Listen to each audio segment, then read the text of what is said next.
was nearly Christmas, and the engines were working harder than ever.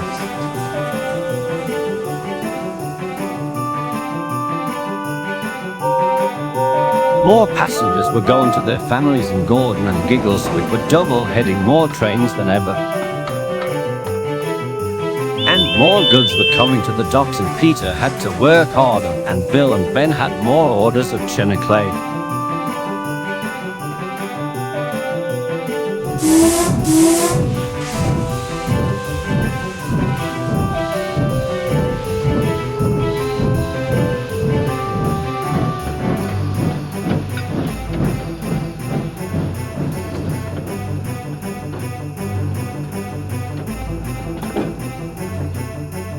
And every engine had to make sure everyone was happy, and the Fat Controller was making sure that everything was running on time.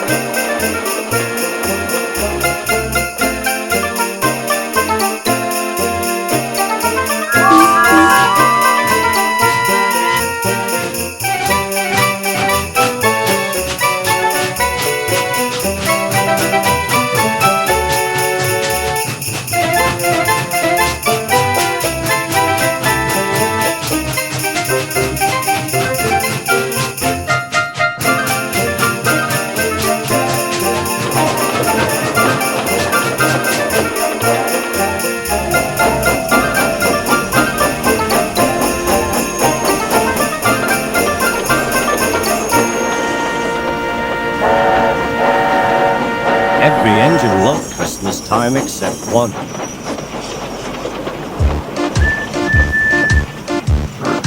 Sixteen hated Christmas as long as he lived. He didn't understand what the point about the whole holiday was to be happy about when there's work to be done.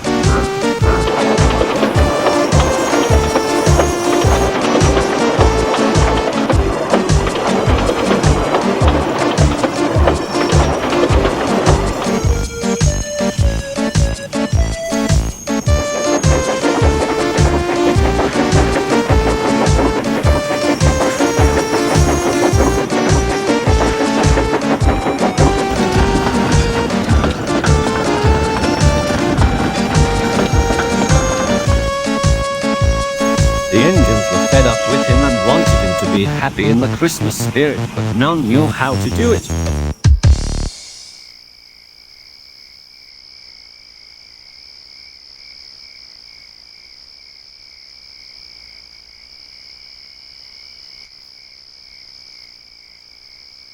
"This is outrageous," said Gordon. "How can any engine hate Christmas? It's disgraceful," grunted Gordon. "Despicable," added in Henry. "Is quite," replied Giggleswick. "I have never seen any engine hate Christmas." "Agree," said Alfred and Croven.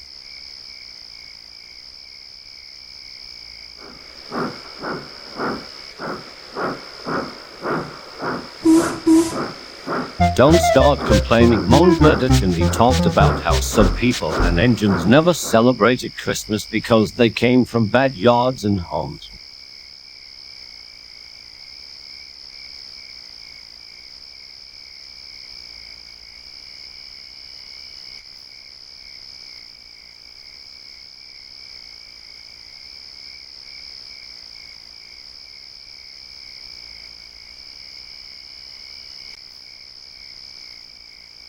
After Murdoch had finished telling the others, they all fell asleep except Alfred, and Croven was still thinking.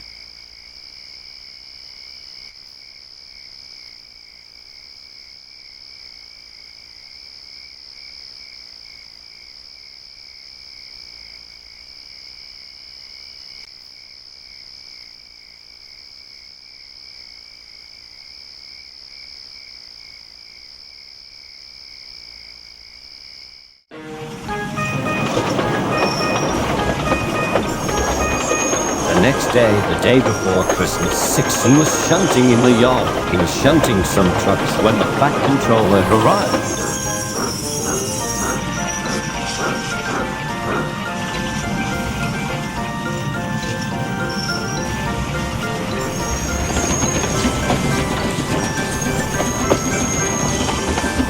Hello, 16. I want you to go to Brendan Docks to collect the Christmas decorations.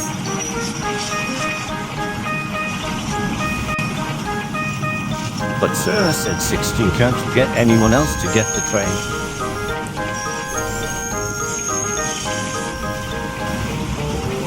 The other engines are very busy and you're the only one available. Okay, sir, said 16, and he puffed away. The Fat Controller started to wonder if this was a good idea.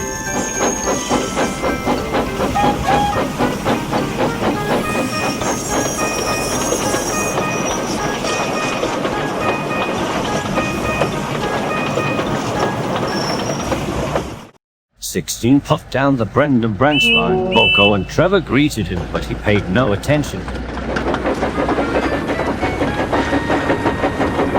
Stupid holiday, he complained. Can't they see what nonsense this holiday is?" And puffed onto the docks.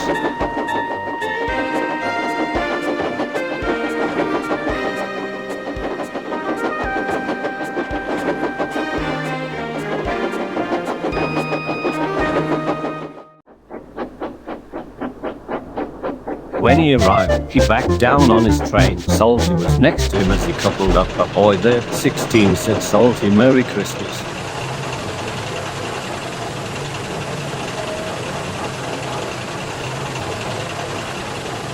"What is there to be merry about this whole holiday when there's work to be done?" grunted 16. "I have to shunt a lot of trains for the other engines, and I keep hearing Merry Christmas or Happy Christmas from the others, and can't they see how stupid this whole season is?"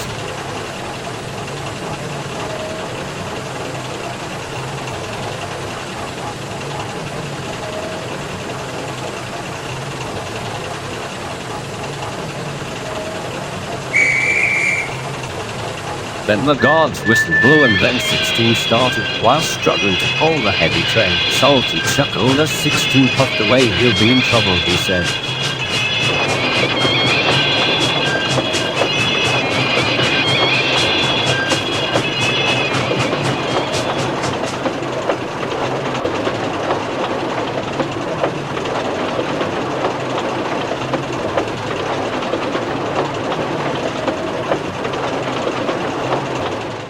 Sixteen was puffing along the line with the trucks behind him, and the rails clattered as he went. He was bragging about how he never celebrated Christmas as he went.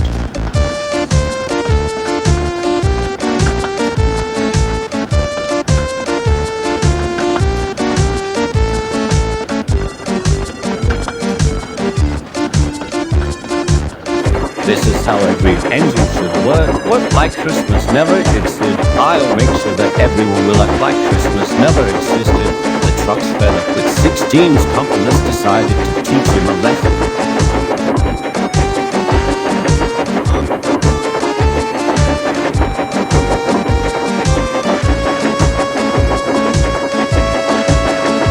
And when Gordon's hill was in sight, they played their trick. 16 felt the trucks trying to hold him back.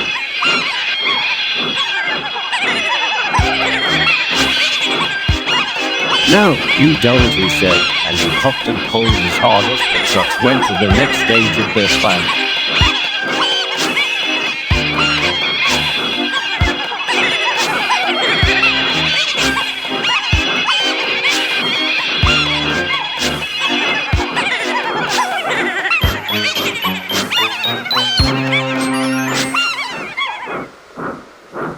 When 16 reached the top, they bumped 16's buffers.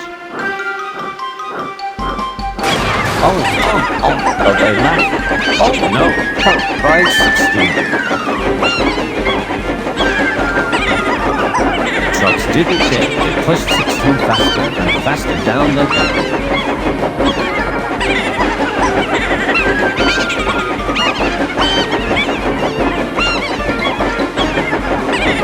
Driver put the brakes on now. 16's driver slammed on the brakes, but the brakes nosed against the heavy train.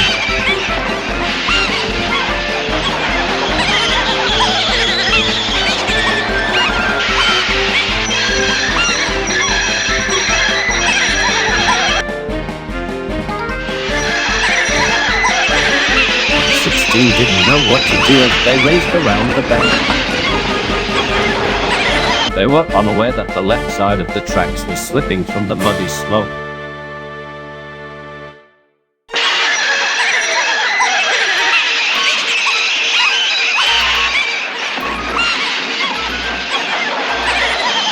He tried again to stop the truck, but it was too late. He hit the bump on the rails, and the rail bump led.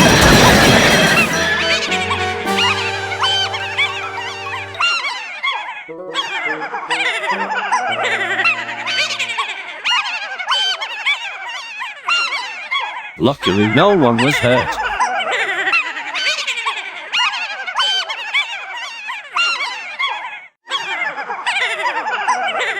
16's driver, fireman, and guard went to the last signal box to phone for help.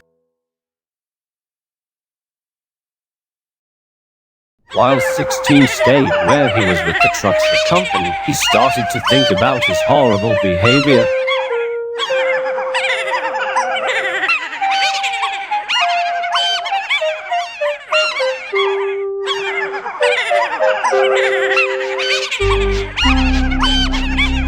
At the sheds, Henry, Gordon, James, the Scott twins and Big Bertha were waiting to go to the Christmas party. Then the Fat Controller came up to the sheds.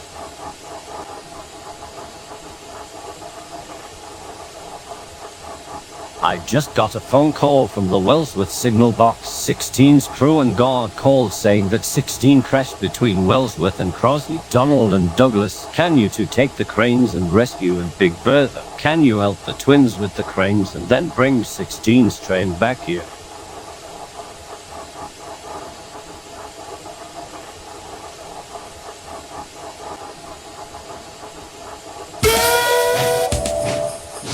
On our way, sir, said the twins and Big Bertha in unison, and they puffed away. The twins and Big Bertha got the cranes and went to 16's crash.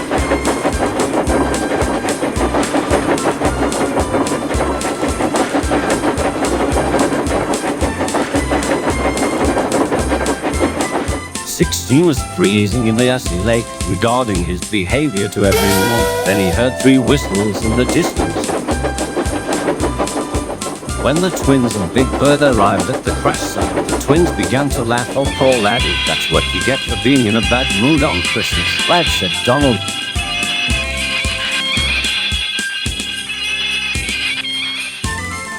Well, they agreed. Douglas, you were like a Scrooge by the way you were acting.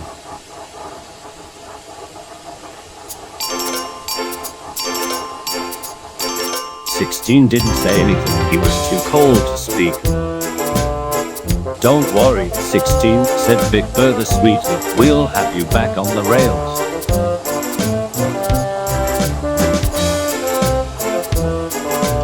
The 3 engines got to work rescuing 16. Big Bertha pulled the trucks away with the help of the cranes.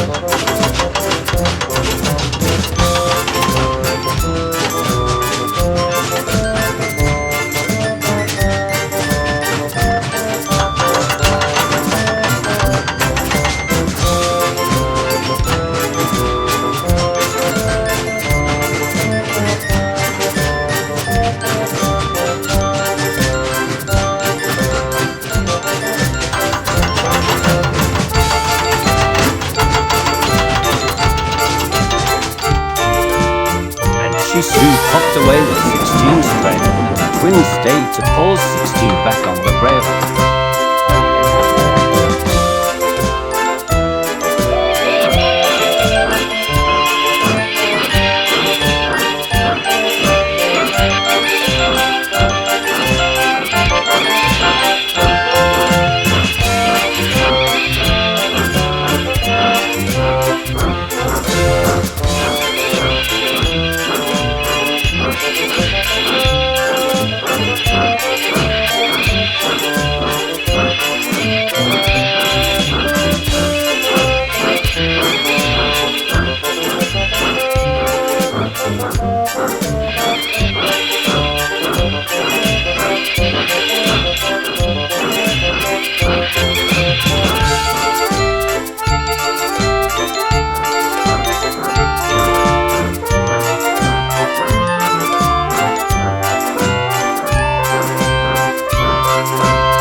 twins took the cranes and 16 back to the yard.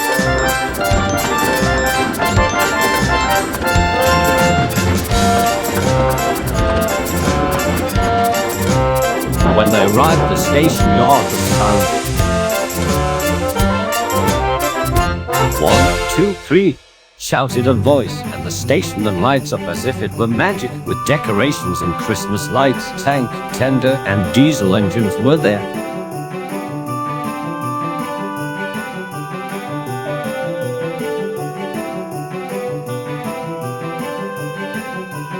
What's this? asked 16, tears in his eyes. Mom, my first Christmas.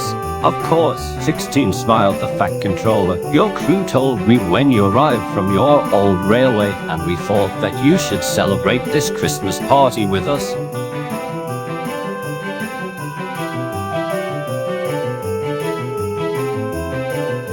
The engines blew their whistles and honked their horns.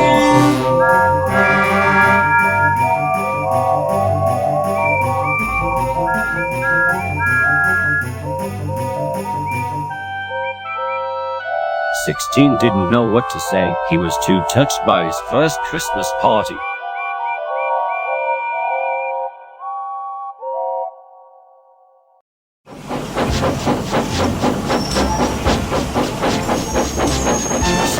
Went to the works after Christmas and came back with a better behavior and with a new name.